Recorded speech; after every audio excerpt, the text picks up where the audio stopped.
질의응답 및 자유토론이랍니다.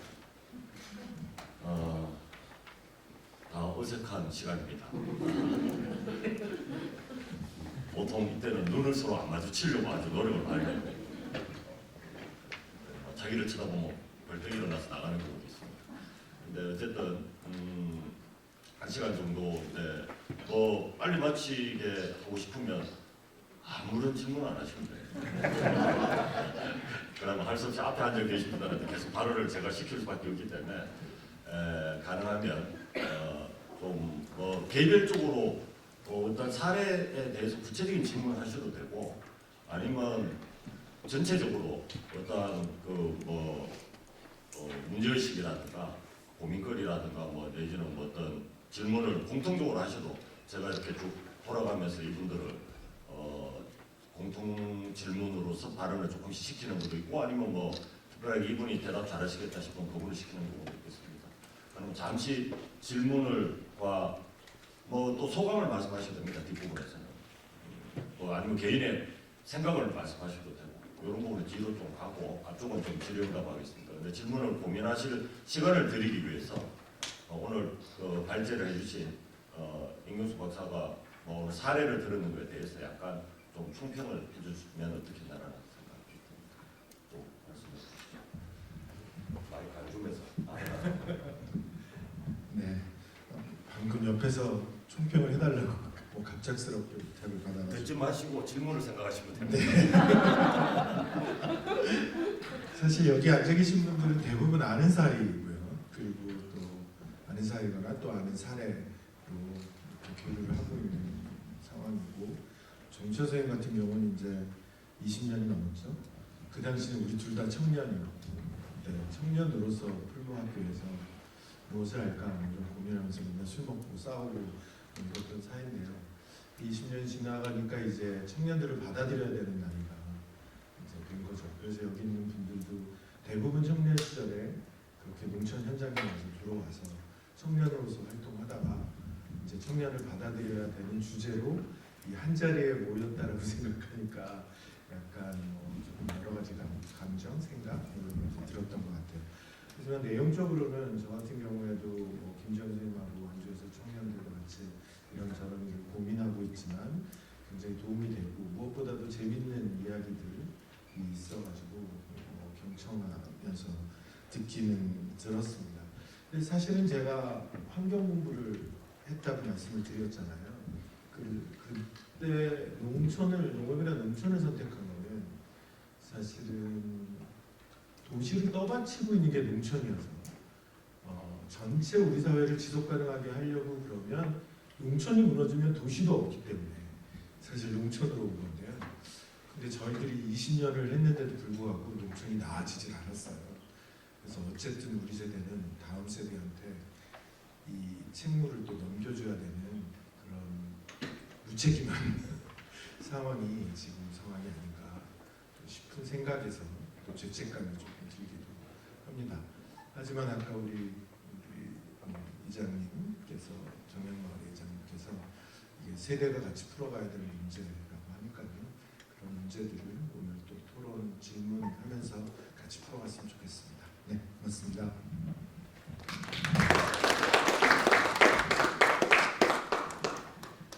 자, 이제 질문하십시오.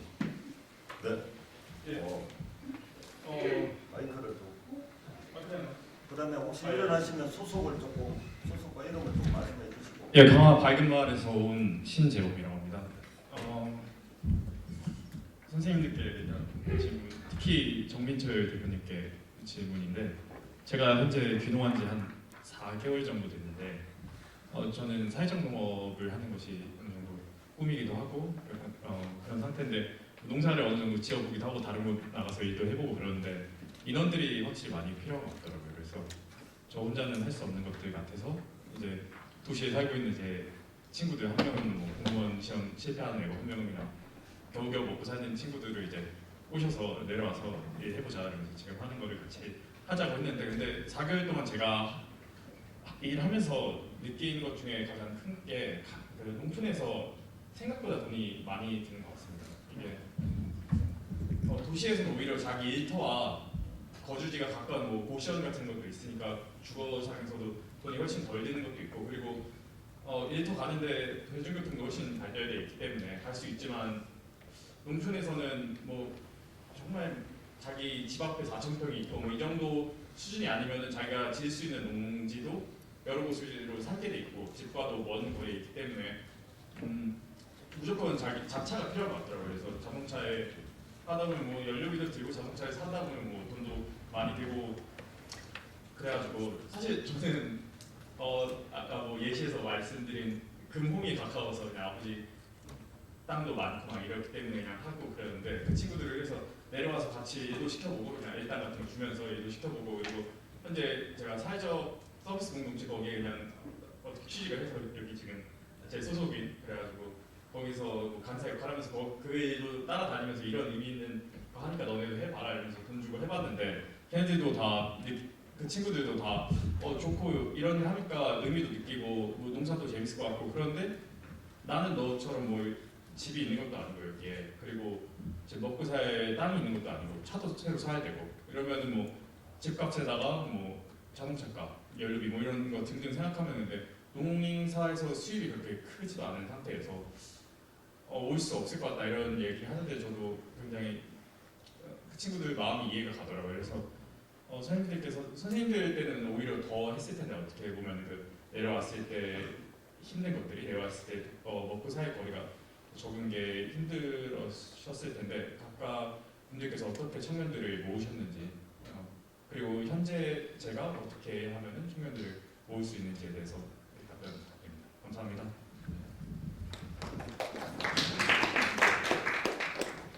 뭔 사회자한테 질문하고 저는 저는 몸에서 대답을 해드리면 될 것 같고, 제가 볼 때 이 질문에 대한 뭐 청년을 어떻게 고민이 많죠. 뭐 현장에 들어가 있는 청년 입장에서는 동지들이 좀 모았으면 좋겠는데 어떻게 데려오고 어떻게 같이 해야 될지가 참 막막하다라는 청년들을 꽤 많이 만났거든요. 그런 차원에서 앞에 경험이 있는 저는 박균 교장선생님하고 그다음에 이 청년들 어떻게 경비를 주면서 먹고 살게 할 거냐, 생존하게 만들 거냐, 지역사회에서, 농촌에서 뭐 이런 부분이 고민, 특히 청년들이 그런 역할을 맡았을 경우에는 아주 고민되는 지점일 거거든요. 뭐 그런 차원에서 박효인 교장선생님하고 이장님하고 아마 다 경험이 있으실 것 같습니다. 그다음에 그 문윤교 대표님하고 세 분이 본인의 경험이라든가 생각을 조금씩 발표를 해주시면 도움이 되지 않겠나라는 생각이 듭니다. 그래서 저는 책임을 벗어나고 하겠습니다. 네, 그러면 세 분 중에 누구부터? 근데 여기 지금 신재훈 씨가 제 학교 교육을 받은 출신이라서 좀 빼도 될 것 같습니다. 그냥 얘기가 돼요. 충분히 많이 이야기를 하니까 그러면 청군에 하고 이장님이 자 그러면 이장님이 높으시니까 하시죠. 맞이하는 사람 입장에서요, 정말 송구한 부분이에요, 정말요. 그리고 아까도 마지막에 말씀드렸지만은 이제 개인이나 민간의 힘으로 할 수 없는 영역들이 참 많다라는 부분들. 이제 기껏해야 이제 옆에 이웃으로서 아니면 선배로서 같이 뭔가를 이렇게 계속 어떤 같이 움직여주는 어떤 그런 역할들, 뭔가 길을 찾아주고 뭔가 연결고리들을 만들어주는 역할들. 이제 그런 어떤 개인적인 노력들 영역밖에 사실은 안 돼서 사실 참 송구하고요. 그런 고민들 속에서 이제 몇 년 시간들이 거치면서 이제 그런 고민 조금 더 이제 그런 것들이 지역에서 작은 일자리로 자리를 잡기를 바라는 마음으로 여러 가지 활동들을 같이 하고 있는 것이죠. 근데 이제 저희 같은 경우는 지금 현재는 이제 뭐 마을학교를 운영을 하고 있고 이제 뭐 마을학교 교사 정도의 이제 파트타임 이제 일들. 그래서 이제 청년들이 농촌에 왔을 때 이제 농업과 관련된 일들은 사실은 요즘으로 봐서는 좀 기회는 좋습니다. 왜냐하면 워낙 인건비가 농촌에 사실 많이 높아졌거든요. 그러니까 몇 년 전만 하더라도 최저임금에 맞출 수가 없는 농촌 현실이었는데, 이것도 지역 편차가 있지만은 저희 지역 같은 경우는 지금 무조건 지금 저희 농촌 살기에 참여하는 청년들 노동의 어떤 능숙도를 떠나서 그냥 일단은 무조건 시간당 10,000원을 책정은 할 수 있는 그냥 최소한의 어떤 기준들은 가져갈 수 있거든요. 근데 이제 농촌에 이제 들어오는 청년들의 욕구가 아까도 다 말씀하셨지만 농업뿐만 아니라 굉장히 다양한 어떤 욕구들을 갖고 있고 그 속에서 어떤 자기가 좋아하는 일들을 농촌에서 하면서 그것들이 어떤 소득과 어떤 일자리로 연결되면 좋겠다라는 바람들이 있는데 저희가 그냥 겨우 하는 것들은 그런 어떤 사회적 서비스들을 하면서 거기서 오는 어떤 작은 일자리 개념들이 지금 현재로서는 그냥 최소한의 수준인 것이고요. 장기적으로 봐서는 저는 농촌에서 정말 농업과 관련된 것도 굉장히 중요하지만은 가장 중요한 영역, 그 다음 단계로 중요한 영역이 뭘까 생각했을 때 복지의 영역이 정말 가장 중요하지 않을까 개인적으로 이제 그런 생각이 듭니다. 그래서 아까 문화적인 문화예술 쪽 말씀하셨지만은 저희 쪽은 결국은 이제 고령화되어 가고 그리고 이제 그 속에서의 어르신들뿐만 아니라 아이들과 청소년들에 대한 어떤 그런 사회적인 역할들을 해야 되는 부분들이 있고 그 속에서 어떤 일자리들을 만들어내는 부분들에 대해 관심들은 있는 상태인데 현재로서는 저희도 온 청년들에 대해서 사실 많은 것들을 내주지는 못하고 있고 겨우겨우 이제 그런 다른 이제 정부 사업이나 민간 사업들 연계해서 그냥 소정의 활동료 정도를 지급해야 하는 정도 수준에 머물고 있습니다. 아마 여기 있는 단체들 중에 저도 들으면서 아마 청년들 모집을 아마 제일 쉽게 발언하신 발표자신 것 같아요. 한번 해봐. 제가 발표를 잘못한 것 같아요. 그러니까 그게 어떻게 그런 청년들을 또 모집하시는지 이런 것도 또 그다음에 정착하신 13명 정도의 청년들이 어차피 현상은 비슷할 건데 어떻게 그래도 지속성을 가져야 되는지에 대해서 좀 말씀해 주시면 좋을 것 같습니다. 모집 부분부터 말씀을 드리면 제가 지금은 그만뒀는데 이제 전국기능운동본부 그 이사를 잠깐 맡았었어요. 박종관 이사님도 전에 맡으셨던 것 같은데. 그래서 이제 기능운동본부 홈페이지에 요맘때쯤 이제 이런 취지로 이런 것을 제공하니 관심 있는 청년분들은 모십사 이렇게 했거든요. 근데 의외로 그 기능운동본부 홈페이지를 찾아온 들어와 본 청년들은 좀 코드가 맞았나 봐요. 그래서 오고 또 여기 청년들이 개인적으로 그런 삶을 선택하고 온 앞선 청년들에 대한 그 관계에 의해서 소문난 게 있고 그러다 보니까 작년에는 그렇게 많이 지원이 됐고 올해는 한 10명 정도 지원을 했는데 저희 취지하고 안 맞는 분들은 좀 빼고 해서 4분만 뽑았었어요. 올해. 그냥 저희는 많이 안 뽑아도 그냥 되는 대로 간다 이렇게 생각하고 있고 청년들 정착에서 이제 경제적인 부분들은 사실 제일 큰 숙제고 지금도 숙제고 그거는 저의 문제이기도 해요. 저의 경제적인 문제로 있는 건데 근데 이제 저희 조합원들이 되게 소농으로 살고 이제 기껏 해봐야 눈농사 대여섯 마지기에서 한 20마지기고 사이를 하고 있는데 근데 다 생활력이 있어서 그런지 지금 저희 마을에 온 청년들은 지금서부터 지금 막 여기저기로 흩어졌거든요. 아르바이트하러 서울에 간 친구도 있고 제주도에 길 따라가는 친구도 있고 근데 그런 것이 어떤 대안은 될 수는 없지만 현실적으로 그런 부분이 있고 저희 조합에서는 자체적으로 이제 사회적으로 인사도 일부 활용하고 해서 1년 동안은 이제 한 18만 원씩 지원을 해줘요. 그리고 그 인근 학교에 이제 텃밭 교사로 이제 그 활동을 이제 선택한 청년 같은 경우 3명 같은 경우는 이제 올해는 이제 한 달에 한 30만 원씩은 받도록 시간 배치를 했는데 내년에는 한 60만 원 정도씩은 활동하면서 받을 수 있게 될 것 같아요. 이제 그런 제가 노력해서 이렇게 연결을 한 부분은 그거고 지금 지적하신 부분은 저의 가장 큰 숙제예요. 이제 군하고 아니면 도하고 협의를 해서 있게 살고 있는 정착해 살고 있는 농사짓고 살고 있는 청년들을 정착할 수 있게 힘이 돼달라라고 얘기를 지금 하고 있고 제가 이제 이장이다 보니까 주변에 이제 농사를 짓는 청년들 농업 경영체 등록을 다 해야 되잖아요. 그래야 직불금도 받고 하니까 그런 것도 여태 쭉 어쨌든 구에서 이렇게 해주고 했는데 그것도 이제 포화 상태라 그런 것도 이제 고민이 오고 있습니다. 신통한 답이 아니어서. 네, 그 문제가 해답이 나오면 농림부 장관 하셔야죠.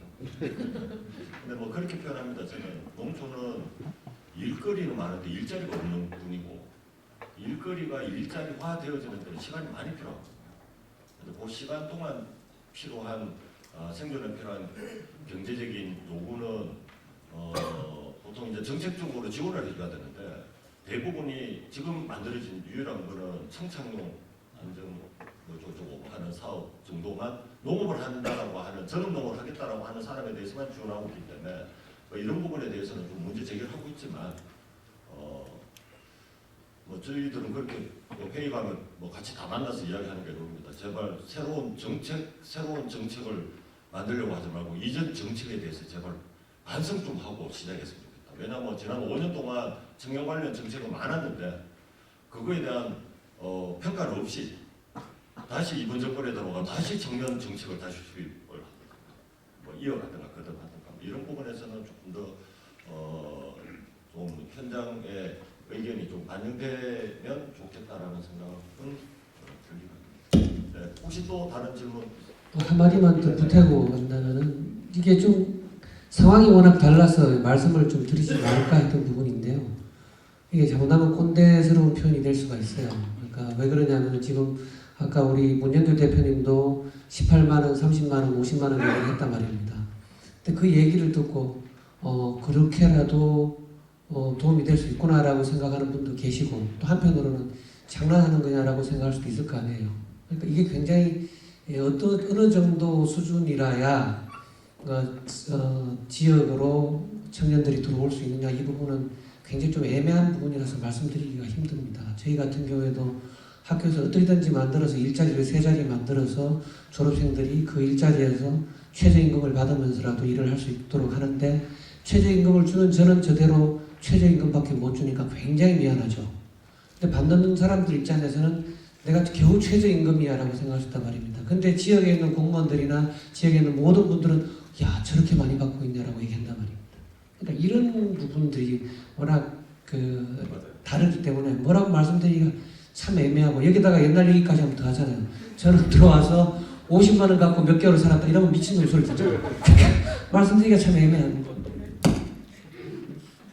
네, 또 다른 질문? 네.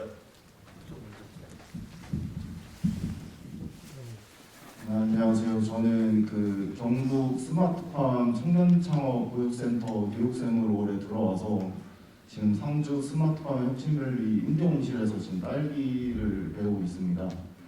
일단 공통적으로 대표님들한테 드리고 싶은 게 여쭤보고 싶은 게 한 가지 있고 그리고 박종관 의장님한테 여쭤보고 싶은 게 하나 있는데 우선 공통적으로는 제가 앞으로 몇 년 뒤에 이제 땅을 사서 시설을 올리고 이제 용농을 해야 되는 입장인데 그러니까 농사를 짓는다는 것은 수익을 내기 위해서 생산자의 노력과 헌신이 들어가는 건데 오늘 발표를 좀 들어보니까 사회적 농업의 길로 걷고 계신 대표님들의 말씀을 들으면 뭔가 수익보다는 이제 청년들이 잘 정착할 수 있게끔 수익을 그렇게 많이 고려하지 않은 채 헌신만 많이 들어가는 그래서 제가 봤을 때 좀 이게 좀 속물 같지만 이게 수익이 나야지 수익이 좀 있어야지 농촌에서 이제 지속 가능한 정착 생활이 가능하다고 보거든요.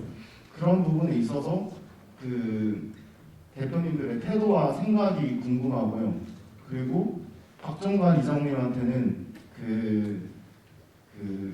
마을에 들어오는 청년분들이 꽤 있다고 이제 매년 들었는데 그분들은 이제 귀농의 목적이 여러 가지가 있겠지만 그들 중에서 실제로 농사를 짓기 위해서 마을로 들어오는 비율은 얼마나 되는지 그 부분이 궁금합니다.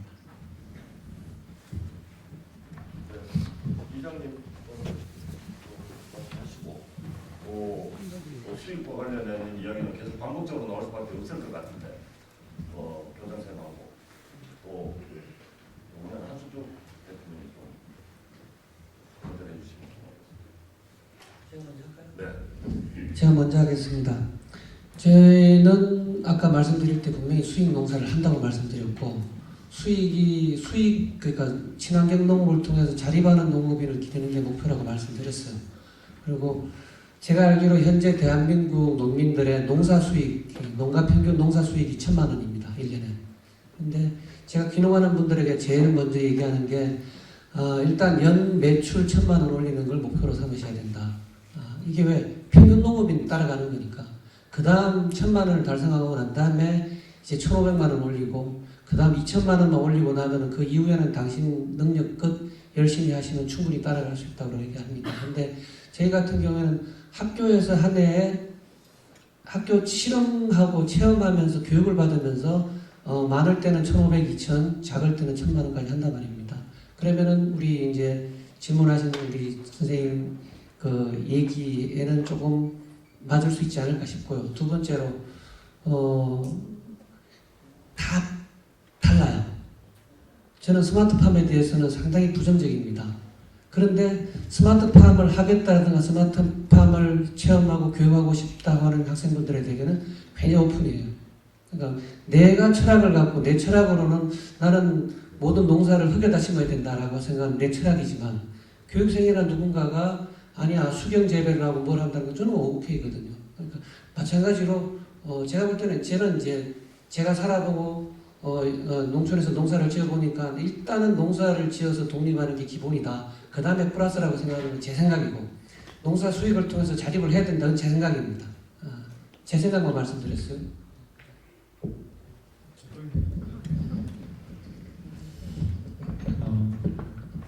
그냥 한 사례만 말씀을 드릴게요. 여기 왔던 청년 중에 이제 커플이 있었어요. 그래서 마을에 정착해서 사는데 여자분은 초등학교에 방과후 선생님으로 이제 미술 한 주에 이제 2번 나가요. 방과후에. 그리고 나머지는 밭에서 살아요. 밭에서 크게 하는 것도 아닌데 그냥 밭이 좋아서 있어요. 그 남자분은 30대 중반인데 이런 지금 농한기가 되면은 통계청에서 시골에 알바가 많이 있거든요. 조사 업무 이런 거. 근데 그거를 자기가 좀 집중적으로 한 3달을 해요. 논농사는 한 6마지기 정도 하고. 근데 어떻게 연결이 돼서 학교에 등교 안전 도우미를 이제 버스에 탑승해서 하는 거를 매일 하고 있는데 어느 날 그러더라고요. 저한테 올해는 작년에는 둘이서 150만 원을 저축을 했는데 올해는 한 900만 원을 저축을 할 수가 있대요. 그래서 어떻게 그렇게 가능하냐 그랬더니 어쨌든 알바를 하니까 근로장려금 나오고 그 친구들은 거의 작업자족을 하거든요. 논농사 밭농사 하면서 진짜 온갖 것을 다 해요. 퍼마컬처식으로 다양하게 한 4, 50조금 토마토만 30종을 하는 친구들이니까.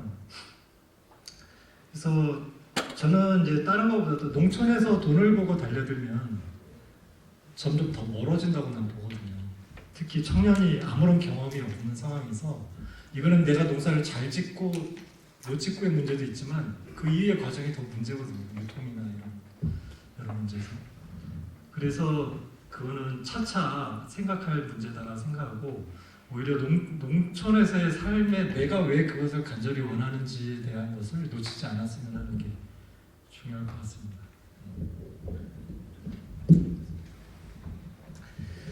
네, 저도 비슷한 생각인데요. 제가 어릴 때 그 집이 소작농이었습니다. 소작농이었고 어쨌든 사립대학을 서울로 가면서 느꼈던 거는 그 사립대학을 보낼 수 있는 어떤 그런 거는 아니었고요. 그런데 거기서 생활이 가능했던 거는 거의 이렇게 돈을 주고 사는 것보다는 필요한 것들은 거의 다 하고 꼭 필요한 것만 돈으로 막 집에서 바꿨던 것 같아요. 그래서 이렇게 삶이 가능했는데 이제 지금 같은 경우에 만약에 우리 부모님이 저만한 애를 데리고 농촌에서 그렇게는 아마 힘들 거다라고 생각을 합니다. 그럼에도 불구하고 생각하는 거는 우리가 지금 이렇게 돈을 벌어서 내가 필요한 것들을 다 사야 되고 우리 자녀를 어디 학원을 보내야 되고 또 내가 어떤 차를 몰아야 되고 어디를 가야 되고 뭐 이런 생각을 하게 되면 사실은 쓸 거에서 돈을 벌어야 되잖아요. 그러면은 사실은 농촌에서는 그 자본주의에서 필요한 소비를 충족할 만큼 그 재화를 얻기는 되게 힘들다고 생각해요. 특별히 아까 이렇게 후계농이 아닌 경우에 땅을 사야 되고 돈이 없이 이렇게 자본이 없이 들어오는 사람에게는 그래서 이제 사실은 농촌에 들어올 때 자기가 어떻게 얼마만큼 필요할지 어떤 면에서 이렇게 농사를 지어서 이렇게 자기가 땅이 없는 상태에서 자본이 없는 상태에서 자본주의만큼 수익을 올리겠다라고 하는 거는 정부에서 대출을 해서 했던 사람들 중에 제 친구들은 다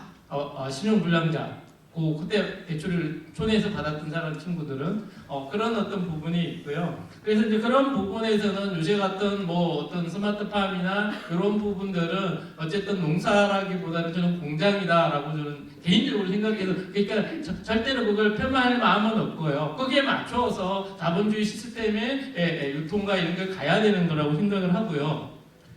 그렇지만 우리가 이 시스템에 따라가고 싶지 않고 자기가 노동으로 전 일생을 월급을 받는 노동으로 전 일생을 허비하고 싶지 않다라고 생각했었을 때는 내 필요를 지금 현재는 안 되지만 만들어가는 구조는 되게 필요하다고 생각해요. 그래서 우리 부모님들이 그 작은 돈으로 뭐 이렇게 5마지기 정도와 소작으로 가지고 생활을 했을 때는 거의 자기를 작업하고 음식도 거의 다 만들어 먹고 뭐 이랬던 곳에서 개교 밖으로 고등학교도 보내고 대학교도 보냈다고 생각을 해요. 그래서 이제 그때처럼 할 수는 없지만 우리가 돈의 필요를 줄여서 스스로 이렇게 나눌 수 있는 생태계 그리고 내가 필요한 것들을 옆에서 충족시킬 수 있는 생태계가 필요하다라고 생각을 일단은 하고요. 그렇다고 해서 그렇게만은 살 수 없기 때문에 아까 앞에 발제하신 분들 중에 발표하신 분 중에 있는데 농촌에서 모든 일들이 필요하고 일이 있어요. 일거리가 많이 있는데 그게 일자리로 되는 데는 시간이 필요하다 그랬잖아요. 그래서 저는 그 일거리가 일자리가 되는 데까지 어떻게 버팀목이 혼자는 버티기가 너무너무 힘들기 때문에 있는 우리들이 이 버팀목이 되어주고 그것을 할 수 있도록 하는 뭐 어떤 공유지나 집이나 주택이나 이런 부분들을 어쨌든 연계해주는 그런 부분이고 그래서 농촌에서 농사를 지어서 한다 그러면 자본주의 방식으로 어떤 스마트팜이나 대규모 뭐 가수원 뭐 이런 쪽으로 가는 어떤 부분에 대해서는 제가 잘 모르는 부분이고 그래서 농사를 지어서는 어쨌든 많은 돈을 벌기는 후계농이 아닌 경우는 힘들다. 자기가 작업하고 필요한 것들을 최소한도로 이렇게 한다면 살 수 있다고 생각을 하고 지금 현재 농촌에서는 서비스로 해서 돈이 되는 것들이 인구가 없기 때문에 굉장히 없어지고 있고 상점이 하나도 없는 곳들이 면 단위로 가면 굉장히 많습니다. 그런 경우에 모든 사람은 이 상점이 필요하잖아요. 그리고 어쨌든 그 삶에 대한 가치를 나누는 사람들이 많아서 근데 여기에 자기 삶의 어떤 그 기록들이 있어야 그것을 가치적으로 소비하는 사람과 연결될 수 있다고 생각을 해요. 연결의 고리들은 청년들이 많이 가지고 있기 때문에 자기 삶으로 그 가치, 내가 목공을 하든 혹은 뭐 예술을 하든 그건 자기 삶의 가치가 그게 있다고 하면은 그 지역에서 저는 최소한 지역에서 30%는 소비를 하고 나머지 70%를 어쨌든 가치적으로 소비를 하는 걸 연결하게 된다고 하면 돈을 많이 벌으면 한참 시간이 지날 거지만 한 5년 정도 지나면 그냥 생존은 하지 않겠냐. 그 생존에서부터 그 다음 단계로 가는 거는 생각과 상상력의 부분이라고 생각하고 살 수는 있다. 그래서 농촌에 서비스가 없는 상태에서 사회적 농업도 한 5년 정도 그걸 하면서 자기가 하고자 하는 것들을 일거리를 일자리로서 만들어내는 최소한의 자기 생존 뭐 그런 기간이라고 생각을 하고 우리가 할 수 있는 일은 그 일거리가 일자리로 되는 아주 초기 단계에 삶을 지탱할 수 있을 정도로 뭐 비빌 언덕이 되어주고 그 노력에 대해서 지지해주고 뭐 그런 정도의 역할이다라고 생각을 합니다. 그래서 저도 같이 있는 청년들에게 저희가 여러 정책들을 연결하지만 사실 그거는 최장으로 가도 5년이고 5년 이상 정책으로 연결되는 부분이 없기 때문에 사실 위험한 거라고 생각을 해요. 그렇지만 어쨌든 그것은 그냥 본인의 본인의 그 노력과 뭐 이런 성격이 묻어날 때까지 자기 일이 견딜 수 있는 시간을 벌여주는 그 이상의 역할을 할 수 없다고 생각하고 저도 항상 많은 이제까지는 꿈을 이야기했다가 꿈은 사실은 안 이루어질 그 엄청난 노력들이 같이 필요한 부분인데 바로 실천되기는 되게 힘들잖아요. 청년들 같은 경우에는 성부 5업도 좀 길지 않기 때문에 저는 그래서 욕을 많이 먹지만 요새는 같이 노력하는 정도 비빌 언덕으로서의 역할에 그냥 만족하고 있습니다. 질문 자체가 너 얼마나 꼰대야라는 측정을 가능한 질문이거든요. 이제 마무리를 잘. 저도 누구보다도 좀 가치를 중요시 여기면서 살아왔고 지금도 신념으로 아무튼 유기농업으로 과수 농사를 짓고 있고요. 그리고 겨우겨우 아무튼 우리나라 평균 농촌에 사는 사람의 아까 평균 소득으로 살아가고 있는 사람입니다. 그런데 이제 요즘에 귀농하시는 분들, 저희 마을에 들어오시는 분들은 굉장히 다양한 형태로 들어오십니다. 초기에는 그 신념에 맞는 사람들을 모시려고 많이 애를 썼었고요. 그래서 저희 마을에 초기 한 10년 전부터 한 4, 5년 전까지만 하더라도 좀 더 이렇게 그런 신념에 차 있는 분들, 가치 중심적인 분들이 대체로 많이 들어왔었고 어느 순간인가 제가 이장일을 계속 보면서 변했습니다. 사실은 되게 다양함을 막아서는 안 된다라는 생각을 했습니다. 그래서 저는 제가 유기농업 포도농사를 짓지만은 마을에서 일반 관행농사 어떤 공부 모임이라든지 아까 사진으로도 잠깐 나왔지만 그런 것들을 만들고 같이 모임들을 하고 서로 이야기들 나누는 것들을 되게 좋아하고 그렇게 해야 된다라고 생각을 하고 있어요. 그래서 지금 최근에 들어오는 저희 기농인들 보면은 지역마다 좀 다른데 저희 지역은 사실은 포도농사가 주업인 곳입니다. 모동지역이라고 해서 거의 손가락에 꼽히는 포도 주산지이고 그러다 보니까는 보통 이제 와서 평당 한 2만 원에서 4만 원, 많게는 샤인머스켓 올해 이제 그 기운이 꺾였지만은 이전만 하더라도 작년 기준으로만 봐도 평당 10만 원까지 소득을 내시는 분들도 기농에서 2, 3년 차에 있으셨었거든요. 그런데 이제 그 어떤 우리가 말하는 어떤 그 소득을 올리는 과정 중에 아까 흑구미 분들 특히 이제 청년분들이 접근하는 데 있어서 사실은 아까 그 갭에 대해서 아까 박사님께서 잘 통계적으로 말씀을 해주셨죠. 그렇지만 저는 그거는 이론이라는 생각이 드는 거예요. 현장에서는 또 여러 가지 변수들이 있고 그것들이 또 이상하게 이론적으로는 불가능한데 가능할 수 있게끔 만들어주는 여러 가지 것들이 또 도처에 있습니다. 그게 가장 중요한 것이 저는 관계라고 생각을 하거든요. 최근에 작년에 들어왔던 저희 청년 같은 30대 청년 부부인데 들어오자마자 아무튼간에 포도밭을 임대를 관계를 통해서 만들어줬고 아무런 진짜 사판자루 없는 친구였는데 옆에서 자질구레한 어떤 기구부터 해서 기술 지도까지 주변에 저를 비롯해서 주변의 사람들이 함께 협업 구조로 가다 보니까 자연스럽게 그냥 첫 해부터 큰 소득은 아니어도 작게는 몇백만 원, 많게는 천몇백만 원 정도부터 시작을 해서 2년차, 3년차 과정 중에 여러 가지 농업과 관련된 또 창업 프로그램들이나 이런 것들이랑 연계해서 그냥 보통 우리가 말하는 한 3, 4년차 되면은 그래도 여러 가지 아까 말했던 평균 평당 얼마 정도의 소득들은 만들어내는 구조까지는 가게 되었습니다. 이거는 아마 저희 지역에 약간 어떤 특장이 있는 지역의 특성 이런 어떤 특별성이 있을 것 같아서 다른 지역에 조금 어떻게 보면 좀 죄송한 부분이 있지만은 대신 그만큼의 대가들을 그분들은 치르고 있고요. 낙방 없이 노동 시간을 들여가면서 아무튼 정말 1,000만 원에 만족하는 분들도 있고요. 억대농을 꿈꾸는 분들도 있지만은 그 나름의 어떤 그 가치에 대해서 존중하고 그것이 또 서로 협업 관계 어떤 관계 속에서 또 풀어질 수 있는 부분들이 풀어지게끔 옆에서 돕고자 하는 게 그냥 기본 마음가짐입니다. 아까 몇 명이나 되냐고. 저는 전적으로 거의 저희 귀농인들 저희 거의 사실은 거의 90% 전업농으로 들어오십니다. 예, 이거 부도가 유명한 지역이라서 포도농사. 네, 아까 네, 충분히 아까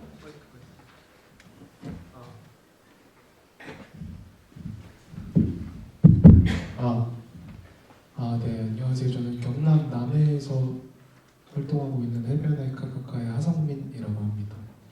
오늘 선생님들 이야기 잘 듣고 있고요. 저는 조언을 좀 듣고 싶다고 할까? 그런 점에서 질문을 좀 드리려고 해요. 저는 2018년에 남해로 귀촌을 해서 지금까지 한 5년차 문화예술 활동을 하고 있습니다. 기획 활동도 하고 있고 또 올해로 들어서는 장사도 시작했고요. 5년차 내일 발제가 있어서 제가 활동 내용은 내일 좀 공유를 할 예정인데 나름 활발하게 움직였어요. 그래서 처음 2년은 어촌 마을에서 월세집에서 생활을 하면서 일을 했었고요. 다음 2년은 산촌 마을로 들어가서 전셋집에 살면서 활동을 했습니다. 지금 생각해 보면 그때도 지역 어르신들이 참 돈에 밝으셨던 것 같아요.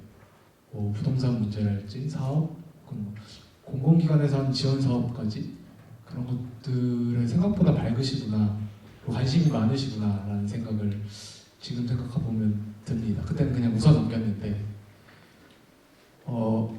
어쨌든 지역사회에서는 이 청년을 활동력으로 보는 경향들이 있는 것 같아요. 그러니까 지역사회 좀 활기 넘치게 역동적으로 만들어주는 어떤 존재들 보는 것 같은데 제가 한 4년간 활동하면서 이 활동력 그 자체는 어떤 관계나 커뮤니티를 만들 수 있는데 스스로 자립할 수 있는 어떤 경제적 여건을 만들기에 조금 어려움이 있겠다라는 생각도 좀 들었습니다. 문화예술 분야라서 더 그럴 수도 있을 것 같기는 해요. 근데 올해 초, 그러니까 4년이 지나고 나서 올해 초에 그러면 결단을 하게 되죠. 저희가 팀원이 저까지 총 5명인데 아는 사람들한테 돈을 빌리고 은행 대출을 다 끌어 모아서 읍으로 이사를 갔습니다. 그래서 아파트를 사실 거의 120% 대출로 아파트를 샀고요. 사무실 30만 원짜리 임대를 하고 있고 면에 2층짜리 건물을 하나 매입해서 장사를 시작했습니다. 그래서 식당이랑 상점을 운영하고 있고요. 근데 이렇게 조금 저희 여건이 바뀌면서 이제 문제들이 좀 생겼습니다. 이웃 간의 갈등이라고 할까요? 약간 이해관계에 얽히게 되는 문제들이 찾아온 거죠. 저희가 4년간 활동하면서 그런 적이 한 번도 없었거든요. 항상 가난해 보여서 그랬나? 도움을 더 주시려고 하지 저희한테 뭔가를 이렇게 불편한 얘기들을 하시는 경우가 많이 없었는데 요 근래 많이 생기게 됐습니다. 많이 생겨서 땅 문제 그런 것부터 시작해서 막 갈등을 겪는데 문화예술 기획 활동을 하면서 뭔가 붕붕 뜨던 활동들이 뭔가 경제적이란 어떤 조건 안에 딱 달라붙으니까 뭔가 그동안의 4년간 다른 국면을 맞이했다라는 느낌을 올해 많이 받고 있었습니다. 근데 이런 상황이 계속 벌어지니까 저희 활동도 긍정적인 어떤 지역의 활동력으로 이해되기 어렵겠구나라는 생각도 좀 들었어요. 그래서 갈등을 조장하는 존재처럼 보여질 수도 있겠다라는 생각도 좀 들었고 저희도 실제로 지금 사실 금리 오르는 거 아시겠지만 다들 굉장히 어렵습니다.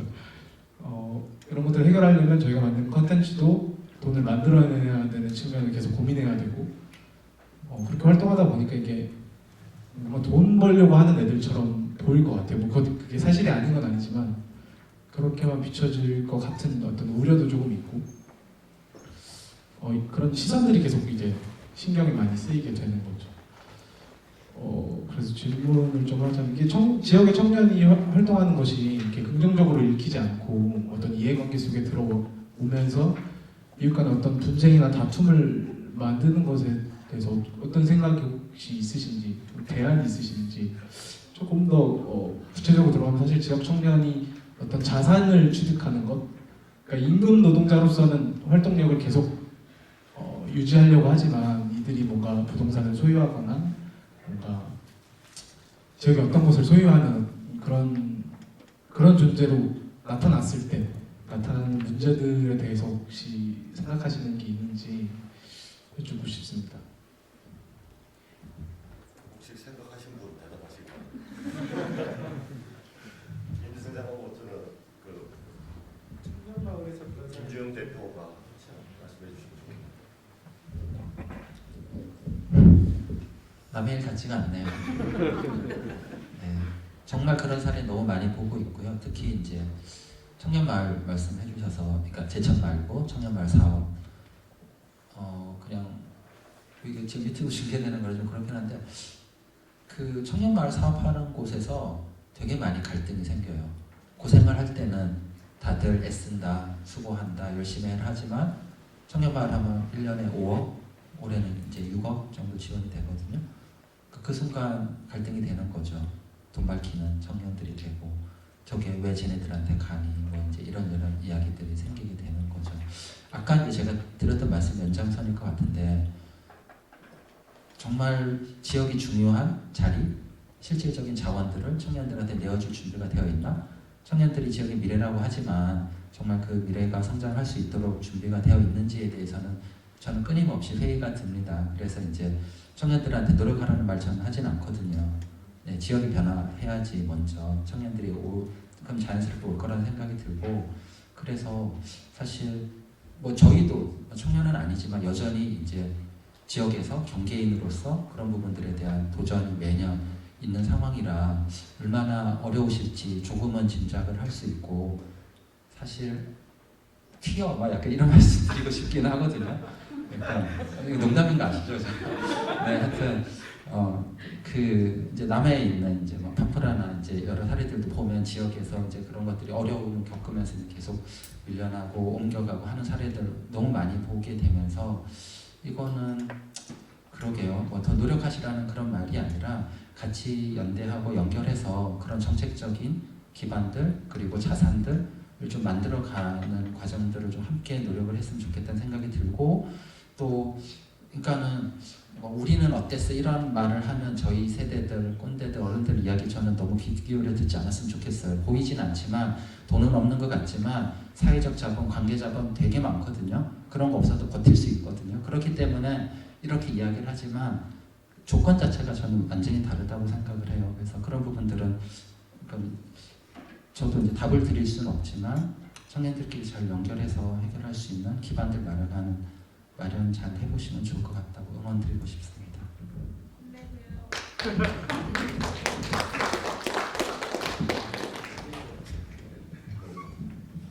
네, 사실 뭐 저도 판프라 뭐 가보고 그런 어려움을 겪고 있어서 이런 문제들을 어떻게 해결해야 되나, 뭐 어떻게 대처할 수 있을까 이런 생각들을 하면서 저희 동네 이제 주영 씨랑 같이 있는 저희 동네를 생각해 보면 약간 다른 점이 있어요. 그 지점이 뭐냐면 다양성이 높아요. 그러니까 이런 일 저런 일 하는 뭐 저희 세대들도 있고 이런 일 저런 일 하는 청년 세대들도 있는 거예요. 그러니까 누군가가 이렇게 확 튀어 보이지 않는 거죠, 사실은. 그래서 어쩌면 그런 다양성이 생길 때까지는 지금 말한 대로 뭐 요즘 말로 하면 그냥 버티셔야 된다 하는 거가 일단 첫 번째 답이 될 수 있을 것 같고요. 그걸 완화할 수 있는 방법은 뭐 아까 우리 주영 씨가 이제 꼰대처럼 얘기한다고 할 것 같은데 돈을 버는 방식을 조금 다시 한번 고민해 보면 어떨까 싶어요. 무슨 얘기냐면 아까 우리 농촌에 계신 분들도 이 수익이나 경제 부동산에 밝다고 하셨잖아요. 그 말이 맞거든요. 그러니까 여러분들이 하는 활동 중에 하나가 나의 시장을 뺏어먹고 있다고 생각하시는 거예요. 실제로는 뺏어먹고 있지 않아요. 그런데도 그런 위기감이 있는 거죠. 이거는 그분들이 잘못된 게 아니라 저는 자본주의 사회에서 당연히 드는 위기감이라고 생각하거든요. 그러면 그런 위기감이 들지 않는 방식을 선택하셔야 된다는 거죠. 그러니까 당신이 가지고 있는 시장이 아니라 그 고객이 아니라 다른 고객을 상대로 해서 내가 하고 있다라는 걸 잘 표현하셔야 될 것 같아요. 그리고 아까 이제 수익과 관련해서 질문하신 분도 마찬가지인데요. 그 방법 중에 하나가 사실은 관계를 통해서 뭔가, 그러니까 우리가 돈을 번다라고 하는 거가 내가 좋은 상품을 만들어 가지고 그걸 불특정 다수한테 파는 것 말고도 사실은 돈을 버는 방식에 있어서 다양한 방식이 있을 수 있잖아요. 동일한 방식으로 나와 같이 돈을 벌고 있다라고 생각하니까 위기감을 가지고 계시니까 그 방식에 있어서 뭔가 도시나구의 관계에 있어서도 무언가 시장 방식이 아닌 다른 방식을 통해서 내가 수익을 얻고 있고 또 그 방식의 옆에 파급 효과를 내서 도움이 될 수 있다라고 하는 것들을 보여주실 수 있다면 조금 그 부분을 완화되지 않을까 이렇게 생각합니다. 네. 오늘은 질문이 왜 이렇게 더 어려운 거가 나오고 앞에 계신 분들이 당황하는. 아까 뭐 저는 김중 대표가 이야기했지만 뭐 계속 나오는 단어들이 비빌런덕이라는 개념인데 그게 그 청년들을 보호하는 게 아니거든요. 저는 했으면 좋겠는 게 김중 대표도 말했지만 사회적 자본을 어떻게 전달해 줄 거냐. 자기는 오랫동안 시간을 들이고 공을 들여서 만들어 와서 자기 고화되어 있는 거지만 그거를 새로운 청년들한테 어떻게 그 자본을 전달해 줄 거냐라고 하는 고민을 좀 해야 되는 시점이다. 그런 다음에 뭐 이분들이 그 속에서 액션을 찾아야 되는데 그게 전달이 안 된 상태에서 구체적인 액션만 자꾸 나타나. 뭐 창업 아이템 발굴하라는 식으로만 자꾸 나타나니까 이거는 농촌과 특히 로컬에서 특징은 그런 사회적 자본이 없이 침투에 들어가니까 아주 어렵거든요. 자본을 거대 자본을 가지고 있지 않는 이상. 뭐 그런 차원에서는 뭐 그런 사회적 관계망, 지역 사회 관계망 내지는 사회적 자본을 어떻게 전달해 주지? 뭐 이런 거를 좀 앞에 계신 분들이 좀 고민을 할 필요도 있을 것 같다는 생각입니다. 네, 그다음에 뭐 질문 이분이 먼저 손을 드시고.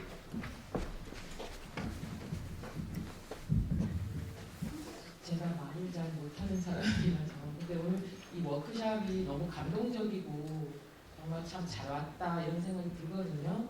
근데 한 가지 아쉬운 점은 발표하신 지금 7분이 발표를 하시는데 왜 여성이 한 명도 없을까? 그리고 농촌에 10년 이상 사셨으면 아시잖아요. 남성분이 이 농촌에 와서 혼자 못 버틴다는 걸 아시잖아요. 10년 이상 사신 분들은. 그리고 아까 그 문영규 발표자님이 6명 지원자 중에 5명이 여성이라고 지금 트렌드가 지금 오늘도 참석하신 중 60%가 여성이거든요.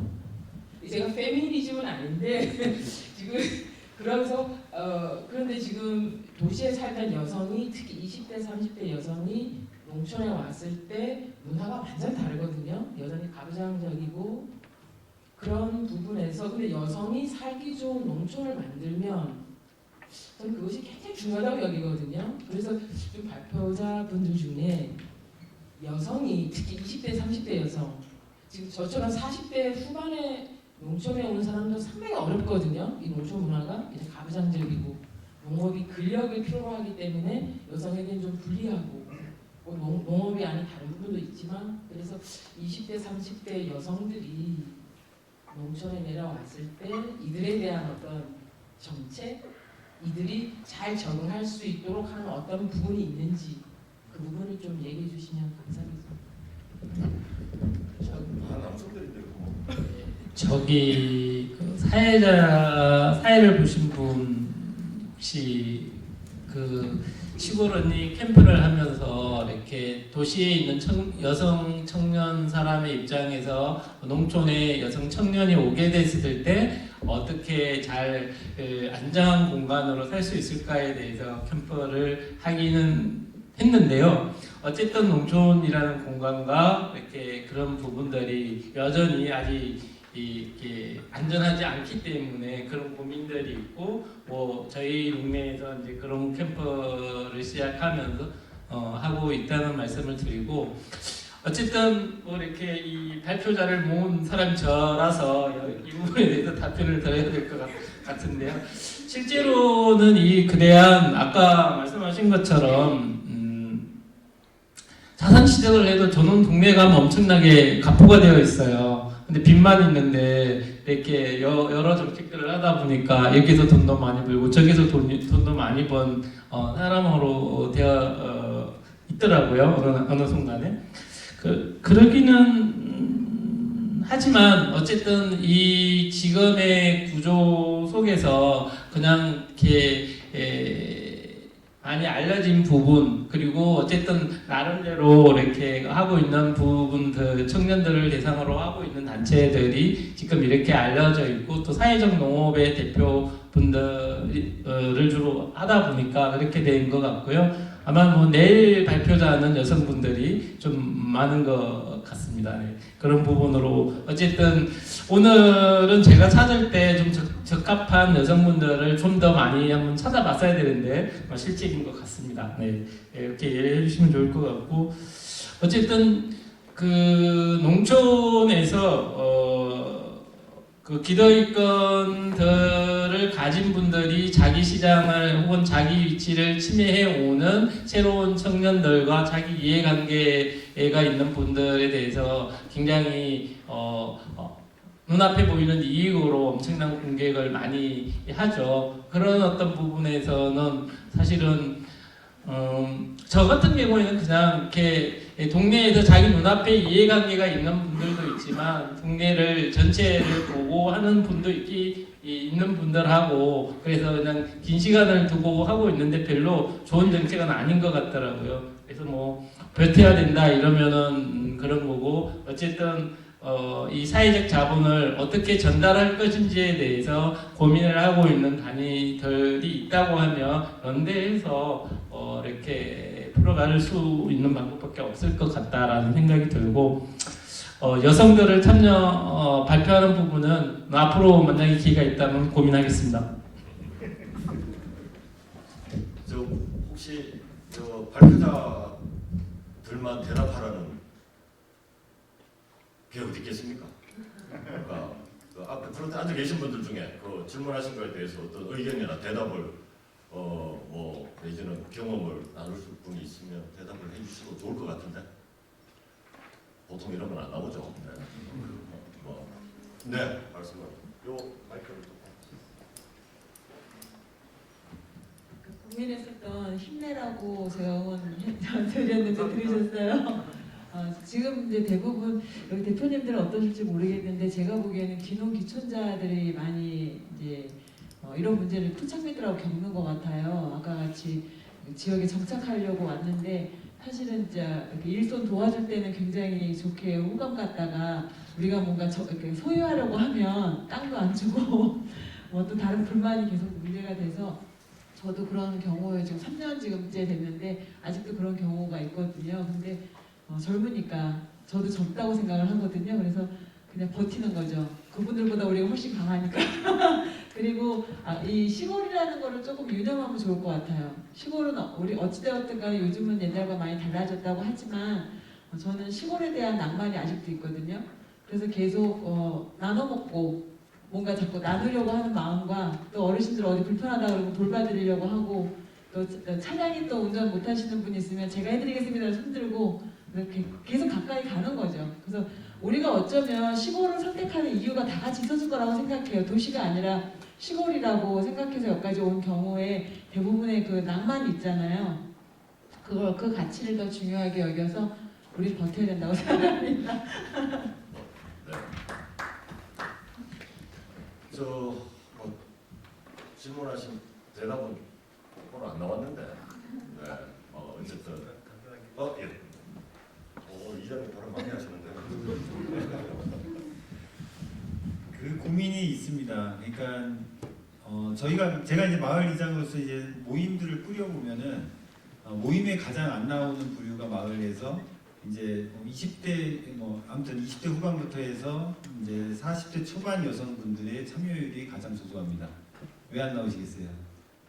오면은 당연하게 주어지는 여러 가지 모임 하다 보면 음식 뒤처리라든지 이런 것들을 누가 요구해서가 아니라 그 농촌이 갖고 있는 기본적인 가부장제적인 어떤 문화가 이게 딱 깔려 있기 때문에 제 아내 같은 경우는 이제 저랑 나이가 같은데 40대 한 중후반 정도 되는 여성분들은 집에서는 그 문화가 아니더라도 그것들을 수용하고 적당하게 맞춰줄 수 있는 융통성 정도는 있으신데요.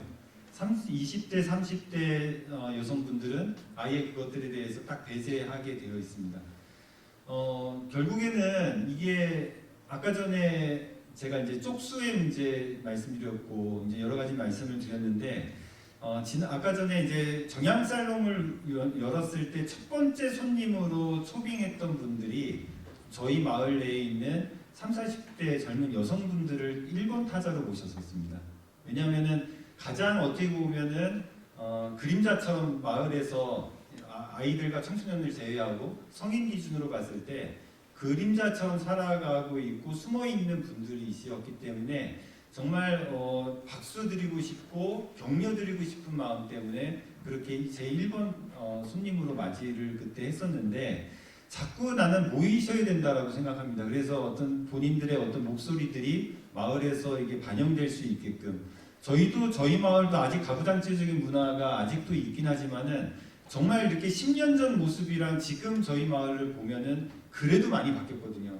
10년 전만 하더라도 예를 들어서 뭐 남자가 설거지하는 것조차도 허용되지 않았던 정말 이해를 할 수 없는 그런 어떤 일상적인 농촌의 문화였다가 지금은 그래도 뭔가 한다 그러면 남자들이 먼저 다 주도적으로 어떤 것들을 하려고 그래도 분위기를 잡는 그런 어떤 문화까지는 가 있는 상태인데 아직도 멀었죠. 하지만은 그런 과정들을 만들어가는 과정들이 어떤 그런 힘들이 보여지고 또한 그런 목소리들이 나오고 그런 분위기를 만들어 나가는 차근차근의 어떤 노력들이 되게 필요하다고 생각이 듭니다. 네.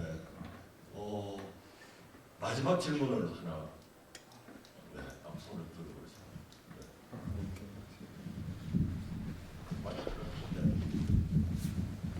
안녕하십니까. 저는 제천의 포마실이라는 사회적 농장인데 지금까지 진짜 많은 좋은 얘기도 많이 들었고요. 앞에 있는 분들 김경수 박사님이 어떻게 보면 내가 뭐라고 하셨죠? 무책임하다는 말까지 하셨잖아요. 근데 예수님이나 부처님도 못하는 일을 하시고 계시는 거니까 응원드리고 싶고요. 우선 이제 여기서 좀 제가 고민되고 좀 이게 의문은 드는 게 농업인이라는 게 농사를 져야지 농업인인가? 이게 밭농사만 아니면 가수만 이게 농업인인가라는 좀 의문이 들거든요. 농업인은 그걸로만 해야 된다면 수익이 그거밖에 생각을 못하는 거 아닙니까? 그래서 이렇게 문제들이 더 불거지고 힘들지 않을까.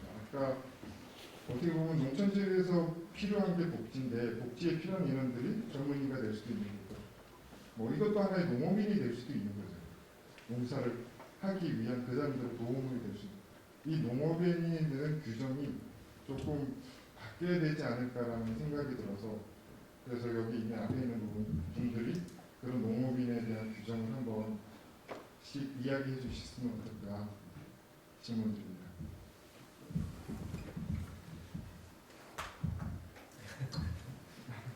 저를 자꾸 쳐다보셔가지고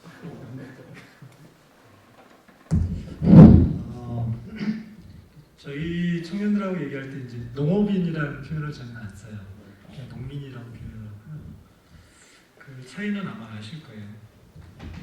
이제 지금 농업 경영체 등록을 해야 농업인으로 인정이 되는 제도잖아요. 물론 이제 그거를 다 농업 경영체를 따려고 이제 다 조건을 맞추려고 하고는 있는데 저희가 이제 주되게 생각하는 거는 지금 그 절대적인 어떤 우리나라 인구 중에 농민 수가 줄어들고 있고 그 단순한 숫자만이 아니라 농이라는 가치가 이거는 정말 땅에 떨어진 정도가 아니라 땅에 완전 파묻혀가지고 지금처럼 어떤 기후위기나 이런 시대에서는 다시 그거를 복원해내고 그걸 존중받지 않으면 사회가 전환될 수 없다라는 것 때문에 이제 그렇게 얘기를 하는 거고요. 농사를 저희 그 청년들 중에는 예를 들면은 사회복지사 자격증 따서 취업한 청년도 있어요. 그런 청년 같은 경우는 그렇지만 농사라는 것은 자기가 텃밭이든 뭐 주말이든 이렇게 안고 가거든요. 좋아하고 그런 마음을 얘기를 하는 거고 농업인이라기보다는 이제 농적인 삶이라고 얘기를 할 때는 다양하죠. 그 살아갈 수 있는 방법이 또 자기가 좋아하는 예술 문화적인 활동들을 할 수도 있는 거고. 그래서 그런 거에 대해서는 저희가 뭐 이거는 기부 이건 아니다라고 선을 긋지는 않죠. 청년들한테.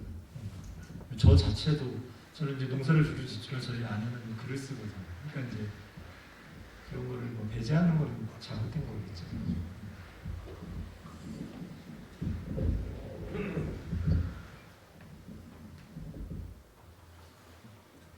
예, 뭐 마지막 자꾸 시간 맞춰나 시간에 저 맞추는 사람은 아닌데 오늘따라 근데 이게 아까 참 이거 질문했던 것도 나왔던 중에 하나인데 이게 우리는 농업이라고 하는 거를 지금까지 생산성이라고 하는 하나의 초점만 딱 맞춰서 그렇거든요. 근데 우리가 그렇게 따라가고 싶어 했던 뭐 저는 뭐 개인적으로 안 그래서 뭐 따라가고 싶어 했던 네덜란드 같은 사례를 조사를 해도 1970년대부터 농업은 분화를 합니다. 2개 내지 3개로 분화가 되어지고 그 중에 한 분야가 생산성을 중심으로 해서 수익률을 최대 극대화시키게 되는 경영 형태가 나타나거든요.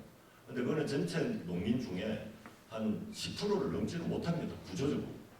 근데 우리는 정책을 수립을 하는 과정에서 이것만을 농업이라고 규정을 했기 때문에 지금까지 인식이 그렇게 바뀌었다면 아마 앞으로는 농업이라고 하는 규정을 좀 이렇게 넓혀 나갈 거라고 생각하고, 근데 그거를 넓혀 나가기 위해서는 농업을 하는 농민들이 그 사례를 만들어내줘야 되거든요. 이거 책에 나오는 게 되는 게 아니고, 아마 지금 사회적 오늘 이야기했던 사회적 농업이라든가 뭐 예를 들면 유기농업도 마찬가지고, 아마 이런 다양한 농업의 다양한 형태들이 농업을 통해서 할 수 있는 다양한 기능들을 농민이 잡아 넣어야지만이 저는 뭐 그런 사례가 좀 많아져야지 좀 바뀌지 않을까. 뭐 법적으로는 한참 걸리겠지만 뭐 그런 규정 바꾸자는 이야기는 지난 정권 때부터 있었는데 뭐 쉽지는 않은 거지만 뭐 그러한 노력을 해야 되는 시점이 아닌가라는 생각이 듭니다. 혹시 2분 지났는데 오늘 내가 이 말 안 하면 집에 가고 숙소에 들어가서 이불 덮고 울 것 같다라고 이 말을 꼭 하고 가야 되겠다라고 혹시나 느끼시는 어떠한 분이 계시면 1분의 발언권을 드리도록 하겠습니다. 혹시 네. 우리 다 누르셔가 다 저 옆에 마이크 있습니다. 안녕하세요. 서울에서 온 이제 창업 준비 중인 지재혁입니다. 저도 제주도에서 한 3년 정도 살면서 2년 정도 농사일을 했었는데요.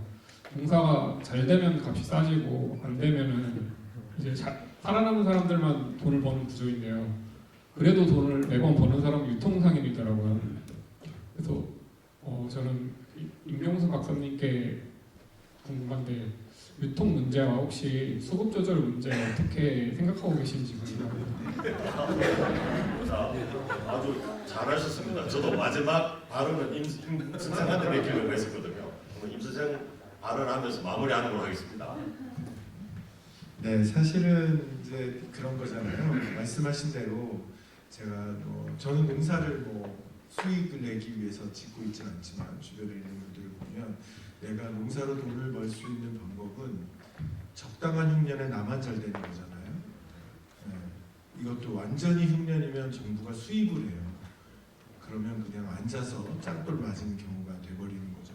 사실 이건 그냥 요행수거든요.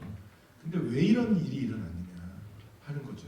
그 이유는 시장 기구에 들어가면 안 되는 농산물을 시장 기구에 집어넣은 겁니다.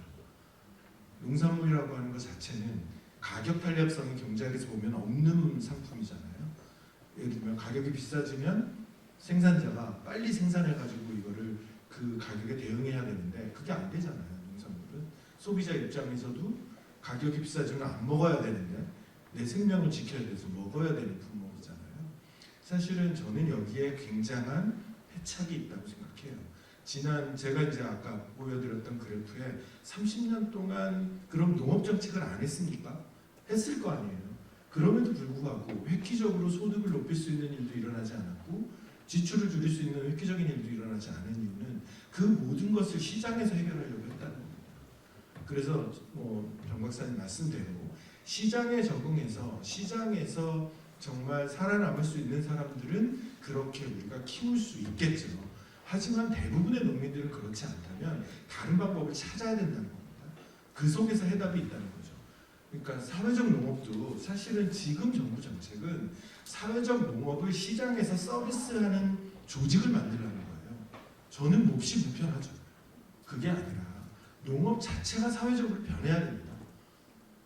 소비자들도 이것을 생산품, 상품으로 보지 않아야 되는 거고요.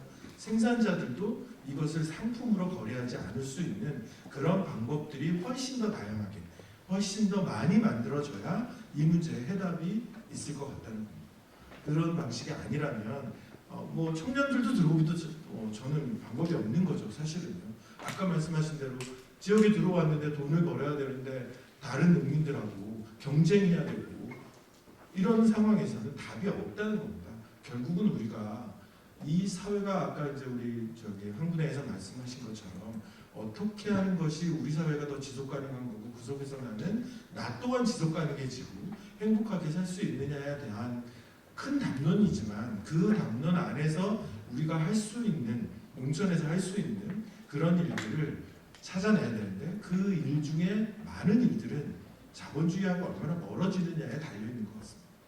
그래서 그 부분들을 근데 그걸 혼자서 멀어지기가 어려운 거잖아요. 그러니까 우리 김지영 선생님도 같이 연대해야 된다, 네트워크해야 된다 이런 얘기를 하고 있는 거겠죠. 그런 방식으로 여기 있는 분들이 같이 네트워크하고 연대하고 그렇게 계속 만나면서 대안을 찾아갔으면 좋겠습니다. 앞에 앉아 있는 사람들은 시키면 자꾸 말이 길어지는 사람들입니다.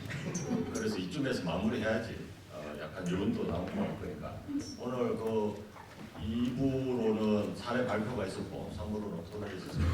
요 2부, 3부 진행을 마치도록 하고 사회자한테 이후의 일정에 대해서 이야기를 듣고